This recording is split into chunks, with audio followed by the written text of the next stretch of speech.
तो इस फिल्म की कहानी है सन 2014 की। स्टीव रॉजर्स यानी कैप्टन अमेरिका, जो कि कुछ साल पहले गहरी नींद से जागा था, वो अब इस नई दुनिया में एडजस्ट होने की कोशिश कर रहा था। स्टीव अब शील्ड का एक एजेंट बन चुका है और वो अपने देश में शांति बनाए रखने का काम कर रहा है। दूसरी तरफ शील्ड के लोग न्यूयॉर्क के हमले के बाद से अपने सिक्योरिटी सिस्टम्स को बेहतर बनाने में लगे थे, इसीलिए उन्होंने प्रोजेक्ट इनसाइट शुरू किया। इस प्रोजेक्ट में 3 बड़े हेली कैरियर्स को, जो कि हथियारों से लैस थे, उन्हें आसमान में रखा जाने वाला था और ये हेली कैरियर्स एक खास सैटेलाइट की मदद से आतंकवादियों को अपना निशाना बनाने वाले थे, ताकि मुसीबत आने से पहले ही उन्हें टाला जा सके। पर शील्ड के डायरेक्टर निक फ्यूरी को ये शक हो रहा था कि इस प्रोजेक्ट में कहीं कुछ गड़बड़ है और उनसे कुछ छुपाया जा रहा है। इसलिए निक फ्यूरी प्रोजेक्ट इनसाइट की खुफिया जानकारी निकालने के लिए नताशा रोमानोफ को काम पे लगाते हैं। पर ये काम इतना आसान नहीं था। प्रोजेक्ट इनसाइट के सैटेलाइट्स एक समुद्री जहाज पर थे, जिसपे कड़ी सुरक्षा थी। निक फ्यूरी इस जहाज पर कुछ लुटेरों को भेजते हैं ताकि सबका ध्यान बट जाए और नताशा उस सैटेलाइट की फाइल्स को कॉपी कर सके। फिर जब शील्ड के बाकी लोगों को ये खबर मिलती है कि उस समुद्री जहाज पर लुटेरों ने कब्जा कर लिया है, तो वहाँ पर कैप्टन अमेरिका और कुछ शील्ड एजेंट्स को भेजा जाता है। पर ब्लैक विडो के अलावा किसी को भी ये मालूम नहीं था कि निक फ्यूरी ने उस जहाज पर लुटेरों को भेजा है। फिर कैप्टन और बाकी शील्ड एजेंट्स उस जहाज पर लुटेरों से निपटते हैं और नताशा वो फाइल्स कॉपी कर लेती है। फिर बाद में जब निक फ्यूरी उन फाइल्स को ओपन करने की कोशिश करते हैं, तो वो फाइल्स ओपन नहीं होती। इसीलिए फ्यूरी को ये यकीन हो जाता है कि प्रोजेक्ट इनसाइट में जरूर कुछ गड़बड़ है। इसीलिए वो शील्ड के सीनियर ऑफिसर अलेक्जेंडर पियर्स के पास जाते हैं और वो उनसे प्रोजेक्ट इनसाइट को डिले करने के लिए बोलते हैं। फिर जब निक फ्यूरी शील्ड के हेडक्वार्टर से निकलते हैं, तो रास्ते में उनपे बहुत सारे गुंडे हमला कर देते हैं, जो कि पुलिस के भेस में थे। फ्यूरी वहाँ थोड़े घायल होते हैं, पर वो कई सारे गुंडों को संभाल लेते हैं और तब वहाँ विंटर सोल्जर नाम का एक हत्यारा आता है, जो कि बॉम्ब से उनकी कार को उड़ा देता है। लेकिन फिर भी निक फ्यूरी जमीन में एक सुरंग बना के वहाँ से भाग जाते हैं। उन्हें ये समझ में आ गया था कि इस सब के पीछे शील्ड का हाथ है, इसीलिए वो सबसे छुप के स्टीव रॉजर्स के घर पे जाते हैं और वो स्टीव को बताते हैं कि शील्ड अब बुरा बन गया है। पर तभी वो विंटर सोल्जर वहाँ आके निक फ्यूरी को गोली मार देता है। लेकिन फ्यूरी बेहोश होने से पहले स्टीव को वो पेन ड्राइव दे देते हैं, जिसमें प्रोजेक्ट इनसाइट की फाइल्स थी। फिर स्टीव उस हत्यारे का पीछा करता है, पर वो भाग जाता है। इसके बाद निक फ्यूरी को हॉस्पिटल ले जाया जाता है, पर वो वहाँ दम तोड़ देते हैं। फिर अलेक्जेंडर पियर्स स्टीव रॉजर्स को अपने ऑफिस में बुलाता है, ये जानने के लिए कि फ्यूरी उसके घर पे क्या कर रहा था। पर स्टीव उसे ये नहीं बताता कि फ्यूरी वहाँ क्यों आया था, जिसकी वजह से पियर्स से समझ जाता है कि कैप्टन को जरूर फ्यूरी ने कुछ बताया है। इसीलिए वो उसे मारने के लिए कई सारे एजेंट्स को उसके पीछे भेजता है। पर स्टीव उन सब से निपट के वहाँ से भाग जाता है और तब शील्ड वाले कैप्टन अमेरिका को एक भगोड़ा घोषित करके उसे मारने के पीछे पड़ जाते हैं। फिर स्टीव नताशा से मिलता है, ये जानने के लिए कि निक फ्यूरी ने उसे उस जहाज पर क्यों भेजा था और उस पेन ड्राइव में क्या है। पर नताशा को भी इसकी ज्यादा जानकारी नहीं थी, इसीलिए वो स्टीव के साथ मिलकर उस पेन ड्राइव की फाइल्स चेक करती है। उस पेन ड्राइव में एक प्रोग्राम था जिसे नताशा ओपन नहीं कर पाती, पर उसे ये पता चल जाता है कि उस प्रोग्राम को कहाँ बनाया गया है। फिर स्टीव और नताशा न्यू जर्सी जाते हैं उस प्रोग्राम के बारे में जानने के लिए। वहाँ पर उन्हें शील्ड का एक पुराना अड्डा मिलता है। जब नताशा वहाँ पर वो पेन ड्राइव लगाती है, तो वहाँ रखा हुआ सुपर कंप्यूटर एक्टिवेट हो जाता है। उस बड़े से कंप्यूटर में डॉक्टर जोला का दिमाग था। डॉक्टर आर्निम जोला हाइड्रा का एक साइंटिस्ट था, जो कि रेड स्कल के लिए काम करता था। वो स्टीव और नताशा को ये बताता है कि रेड स्कल के जाने के बाद शील्ड वालों ने उसे जेल से बाहर निकाल के अपने यहाँ नौकरी पर रख लिया था। पर जोला अब भी हाइड्रा का वफादार था, इसीलिए उसने शील्ड में रहते हुए वहीं पे नए हाइड्रा की शुरुआत कर दी और उसने कई लोगों को अपने साथ मिला लिया। वो लोग नौकरी तो शील्ड के लिए करते थे, पर वो हाइड्रा का मकसद पूरा कर रहे थे। फिर बाद में जब डॉक्टर जोला मरा, तो हाइड्रा वालों ने उसके दिमाग को आर्टिफिशियल इंटेलिजेंस के रूप में बचा के रख लिया, क्योंकि जोला बहुत होशियार था और हाइड्रा को उसकी जरूरत थी। जब रेड स्कल जिंदा था, तब हाइड्रा वालों ने जबरदस्ती इंसानों पर हुकूमत करना चाही थी, पर लोगों ने उनका विरोध किया और वो हार गए। लेकिन रेड स्कल के जाने के बाद हाइड्रा ने अपना तरीका बदल दिया और अब उन्होंने ऐसे हालात पैदा करना शुरू किए जिससे लोग अपनी मर्जी से उनके गुलाम बनने लगे और जो भी उनके रास्ते में आता वो उसे मार देते। हाइड्रा का नया लीडर था अलेक्जेंडर पियर्स। जब पियर्स ने ये देखा कि निक फ्यूरी उनके मिशन में रुकावट बन रहा है, तो उसने उन्हें मारने का फैसला कर लिया, क्योंकि प्रोजेक्ट इनसाइट हाइड्रा का अब तक का सबसे बड़ा और खास मिशन था। डॉक्टर जोला ने इसके लिए एक प्रोग्राम बनाया था। स्टीव और नताशा डॉक्टर जोला से ये जानना चाह रहे थे कि वो प्रोग्राम क्या करता है, पर जोला ने उन्हें दूसरी बातों में बहका के रखा था ताकि हाइड्रा वाले उन तक पहुंच जाए। और तभी वहाँ पर एक मिसाइल आकर गिरता है, जिससे वो जगह तबाह हो जाती है। लेकिन स्टीव खुद को और नताशा को बचाने में कामयाब हो जाता है।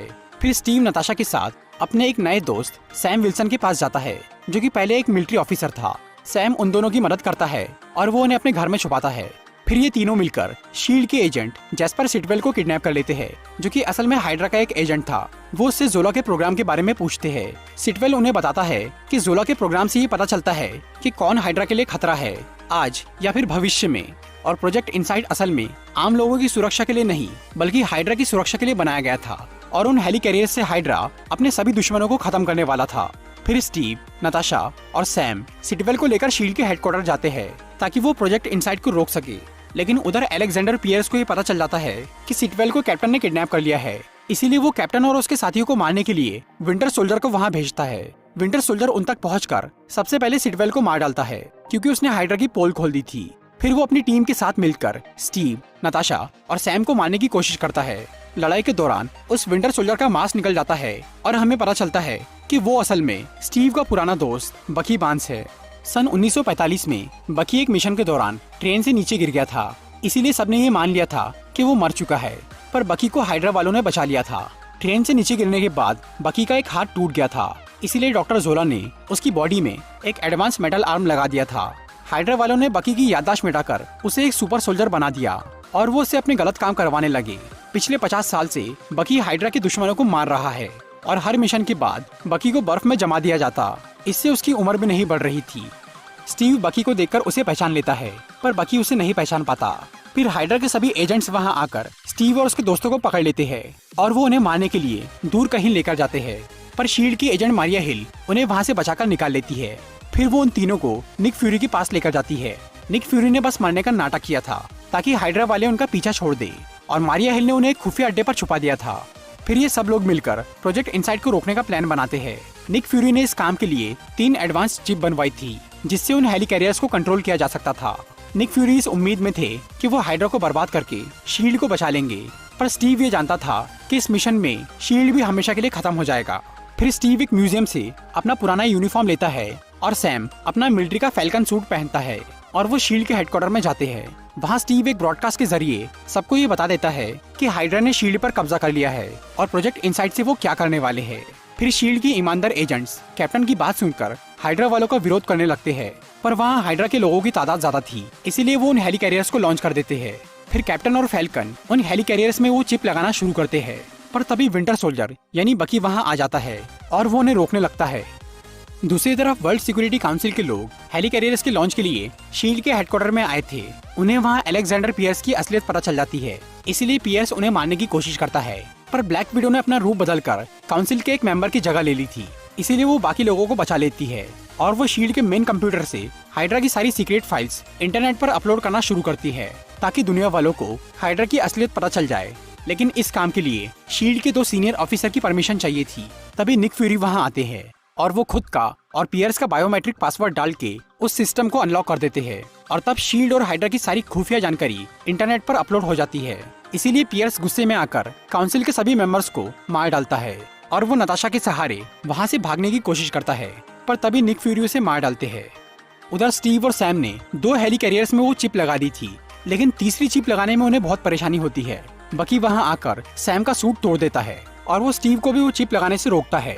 उधर हाइड्रा के लोग जोला के प्रोग्राम के जरिए लाखों लोगों को अपना निशाना बना लेते हैं और वो सबको मारने ही वाले थे।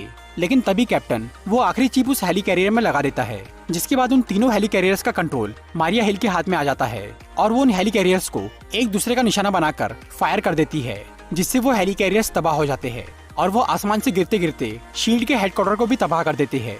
निक फ्यूरी और बाकी सब लोग वहाँ से निकल जाते हैं, पर स्टीव और बकी उस हेलिकैरियर में ही फंसे हुए थे। बकी स्टीव की जान लेने पर तुला था। वो बिना याददाश्त के बस अपना मिशन पूरा कर रहा था, पर स्टीव अपनी दोस्ती की खातिर बकी पर हाथ नहीं उठाता। फिर वो हेलिकैरियर एक नदी में गिर जाता है। स्टीव पानी में गिरकर बेहोश हो जाता है, पर बकी उसे नदी में से बाहर निकाल लेता है। हालांकि उसकी याददाश्त वापस नहीं आई थी, पर उसे स्टीव की बातों से ये एहसास हो गया था कि वो उसका दोस्त है, इसीलिए वो उसे बचाकर वहाँ से चला जाता है। फिर कुछ दिन तक हॉस्पिटल में रहने के बाद स्टीव ठीक हो जाता है और अब पुलिस वाले हाइड्रा के सभी एजेंट्स को पकड़ना शुरू कर देते हैं। निक फ्यूरी ने अपनी मौत के आड़ में गुमनामी में रहने का फैसला कर लिया था और अब वो बचे हुए हाइड्रा के लोगों को खत्म करने निकल जाते हैं। ब्लैक विडो ने इंटरनेट पर शील्ड और हाइड्रा के सभी राज खोल दिए थे, इसीलिए सरकार उससे काफी सवाल जवाब करती है, पर उसे अरेस्ट नहीं किया जाता क्योंकि दुनिया को अब भी एवेंजर्स की जरूरत थी। स्टीव अब सैम के साथ मिलकर बकी को ढूंढना शुरू करता है। उसे ये यकीन था कि वो अपने दोस्त की याददाश्त वापस लाकर उसे ठीक कर सकता है।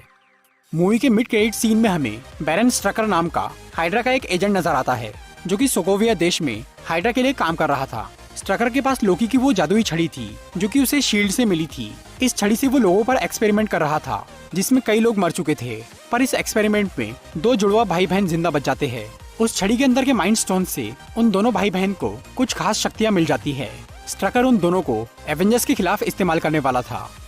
मूवी के पोस्ट क्रेडिट सीन में हमें बकी नजर आता है, जो कि अपने वजूद की तलाश में यहाँ वहाँ भटक रहा था। तो दोस्तों,